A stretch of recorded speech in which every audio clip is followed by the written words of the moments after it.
yourself, how did I get such a wonderful car for my 18th birthday? Well, I'll tell you.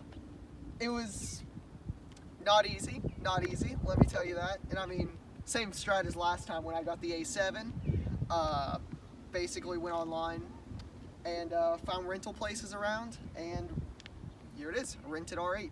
Obviously I didn't buy it for my 18th, but it's rented, it's here for the day. And I'm going to show you around it and show you what it's like. Okay, so you're probably going to notice that's a bit different from it's got the blacked out Audi badge here, blacked out grille, and this matte looking paint. Obviously that's a custom job, that's not stock on any R8s. So, I mean, yeah, we got blacked out indicators and blacked out taillights in the back. Next thing you'll probably notice, walking alongside this car, is you'll notice how red and big the brake calipers are. The brake calipers get this thing stopped, and I mean really stopped. I can't even explain it. It's crazy. It brakes really good. Just take my word for it.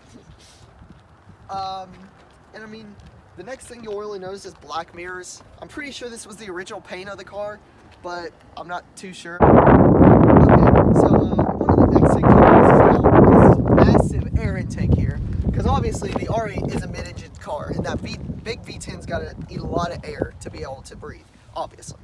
So you got your big air intake here, and it looks very nice. It's very aesthetically pleasing. And also you can notice the huge bulge in the back of the car, which is where the engine is stored. Next, coming around back, you'll see the tinted indicator here, along with the tinted tail light. Obviously custom job, along with more blacked out Audi badges, exhaust pipes and stuff like that. And here's a little, I'll cut that off too.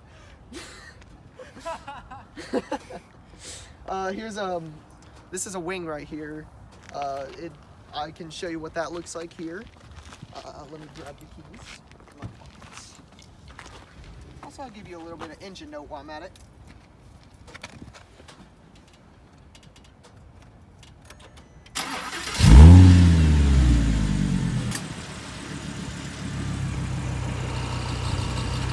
So if you ever wondered what the wing in the Audi R8 looks like, here it is in its extended position. Another thing you'll notice is it's a convertible. Like I said in the beginning of the video, I said Spyder, which basically means convertible. So yeah, it looks really nice. This is 2014, so not the new gen. It's the older gen, obviously. Yeah, I think now I'll give you an exhaust test. We're gonna start in normal mode, and then I'll switch it to sport mode.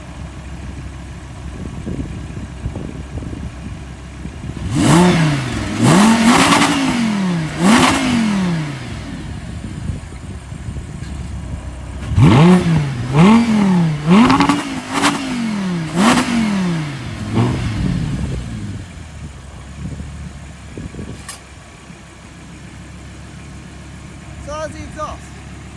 And while we're back here, I might as well open up the engine bay. So I'll do that now. Which is by a little switch back here. It's kind of hidden. It's behind the seatbelt in the driver's side. It's a little black switch way down here that you just pop like a trunk release. And you would come back here. And there's no release latch, so you just can lift it up. Obviously in the convertible, it's not going to lift the full thing up because that's just on the roof. So you just get a little bit view here. If you look down, you can see the V10 FSI badge. Nothing too crazy. Okay, so next we're going to move on to the fuel door. There are two switches out on the driver's side, which control the fuel door and the front trunk. So the fuel door is a very normal looking fuel door, apart from the R8 obviously, that's kind of special. But inside you just got a standard fuel tank. And while we were on the door sill, I popped the front trunk, which it does have because it is mid-engine. Mid-engine car. So you have the front trunk here, which is somewhat spacious, a little bit. It's not daily drivable though, I'll tell you that. Let's move on to the interior, shall we? Okay, so now onto the interior of the R8, where you notice the first thing I noticed was the screen and how old of technology it feels like. I mean, it might not be that old, it might just be custom for the R8, but to me it feels really old. I just think it reminds me of the past generation, the C6 generation of Audi.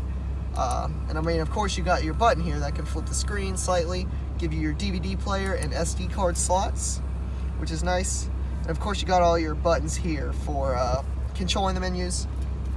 Down here, you got your typical AC buttons, heated seats, which this car does have, which is very nice as a convertible, and all that stuff.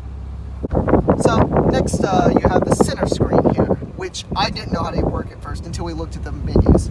And apparently, to work these, you use the little buttons here on the wiper stalk and on the bottom to control the menus, and you can go up and down, and you can just scroll through menus and stuff like that.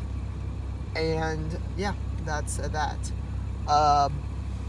Yeah, and down here you'll see your convertible controls, all that stuff, and up here is where all the magic happens. You have your gear lever, sport mode button, your wing, your parking sensors, hazards, traction control off, and sport suspension. So it's pretty much all I can really think of. I mean, apart from the Bang & Olufsen sound system, which it does have, very nice sounding by the way. We're gonna take it for a drive. Okay, so now we're driving the Audi R8, which is something I never thought I'd do in my life. Oh my goodness, especially for my 18th birthday. It is heavy to steer at low speeds, very heavy, because the steering is like race car steering. It feels like you don't have power steering at all, but in reality you do. But it's very direct at high speeds. You can just throw this thing around any corner and get around just fine. And as for speed, which is the thing everyone knows about, we'll just go ahead and stick it in our old sport mode here. And yeah, give it a second, let this Buick go on for a little bit. I'll make sure no one's coming. I think we're good. I think we're good. Here we go. We're gonna get a bit of wheel spin too.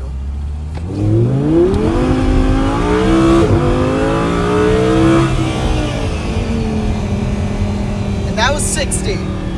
You'll notice I got the back window open too, which you can get a little more of that sound from it, which I really love with the convertible cars. You can roll the back window down, no wind will be coming in, but you'll get a lot of the engine noise, especially from all these mid-engine cars. It's a beautiful, beautiful design that I love a lot. I love the back window. But driving this car, the suspension is firm, obviously. It gets even worse when you put it in sports suspension mode. You can feel every single bump on the road. You can feel the smallest pebble on the road with sports suspension mode. But it's okay for comfort in normal mode.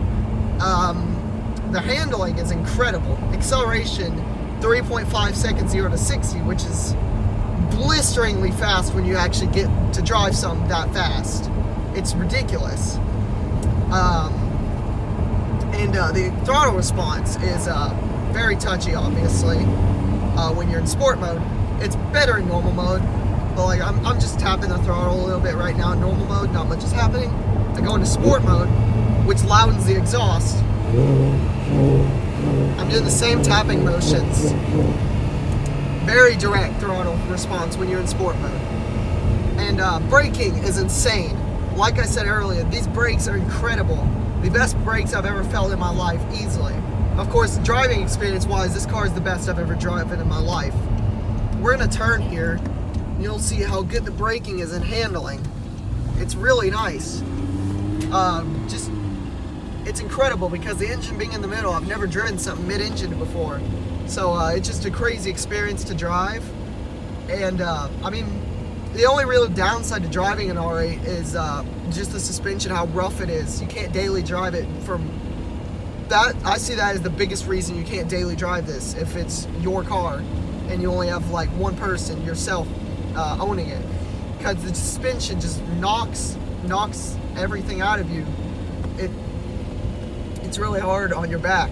I've noticed from driving it a lot yesterday that after a couple hours of driving, I stood up and my back hurted. I mean, these seats are decently comfortable. They're very heavily bolstered, obviously, because it is an R8. I love the diamond stitching on them. Not so much the seats though, it's more the suspension. And I mean, we're not even in sport suspension and I was feeling that. But up here we'll get another chance to do acceleration. You can hear the car shifting down as we go into action. Here we go, turning onto the straight. Let's give her a little juice.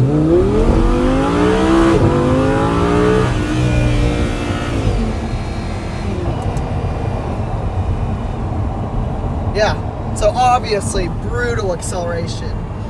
Even though this thing is all-wheel drive and has 305s in the back, it still spins all 4 of those tires at once, even with traction control on. I'm too afraid to even turn the traction control off in this car, to be honest. I haven't done it the whole time, and I'm not going to. It's insane what all you can. It's just insane what all you can do with this car. I would imagine if you turn the traction control off, it'd be even more. But I'm not man enough to do that myself. It's just awesome to hear the noise, and I wish I could show you with the top down, but it's a bit cold outside, and it's pretty windy right now. I should mention, with the back window up, it sounds like this. It gets a bit quieter. Obviously, there's a lot of sound deadening problems being a convertible, but I don't really see that as an issue in the R8, because in the R8, it makes up for it with this noise.